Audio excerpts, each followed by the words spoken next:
ସନ୍ଧ୍ୟା ଓ ମଧୁସ୍ମିତା ରାଉତ। କବିତାର ଶୀର୍ଷକ ନାରୀ ଓ ମାତୃତ୍ୱ। ଦୁଇ ଆତ୍ମା ସଙ୍ଗେ ନକ୍ଷତ୍ର ଆଉ ପ୍ରକୃତି ମିଳନ, ଫଳସ୍ୱରୂପ ନାରୀ ଅନ୍ତଃସତ୍ତ୍ୱା ଆଉ ପଦୋନ୍ନତି। ପୁରୁଷର ପିତୃତ୍ୱର କାରକ ଆଉ ବଂଶର ବାହକ। ନମନ୍ତି ଦେବତା ଦେଖି ନାରୀଶ୍ୱର ହିଁ ପ୍ରାପ୍ତି।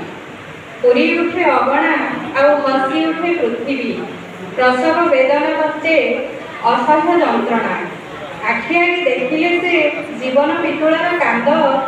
ମାତୃତ୍ୱ ଲାଭେ ଅପସରିଯାଏ ସକଳ ବେଦନା। ଭାଗ ହୋଇଯାଏ ଶରୀର ଆଉ ବଦଳିଯାଏ ସ୍ତର। ସ୍ୱରୂପରେ ଆସି ପ୍ରକାଣ୍ଡ ପରିବର୍ତ୍ତନ। ସେଥିପାଇଁ ସିନା ଅବନୀରେ ନାରୀ ଜନ୍ମ ଶ୍ରେଷ୍ଠ, ଆଉ ମଧୁର ସମ୍ପର୍କ ସବୁଠୁ ଜନନୀ ଆଉ ସନ୍ତାନ। କନ୍ୟା ଜାୟା ଭଗିନୀ ଆଉ ଜନନୀ ବାନ୍ଧବୀ, ଏକ ରୂପତାର ଭୂମିକା ଅନେକ। କେବେ ସେ କନ୍ୟା ରୂପେ ମନ ମୋହିଥାଏ, ପୁଣି ପ୍ରକୃତି ସହି ପୃଥିବୀକୁ କରେ ଅଭିଷେକ। ବେଳେ ବେଳେ ହୁଏ ଚଞ୍ଚଳା କାନମନା, ବିଭ୍ରାଟ ବିଭ୍ରମ ମାୟାକ୍ରାନ୍ତ ହୋଇ ଦିଏ ସେ ଯାତନା।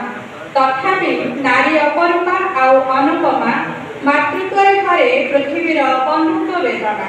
ସବୁ ଜନନୀ ଚିର ନମସ୍ୟ, ଆଉ ମାତୃତ୍ୱର ଶ୍ରେଷ୍ଠ ଉପଲବ୍ଧି ପାଇଁ ସବୁ ନାରୀଙ୍କୁ ସାଦର ଅଭିନନ୍ଦନ ସହ ପ୍ରଣାମ।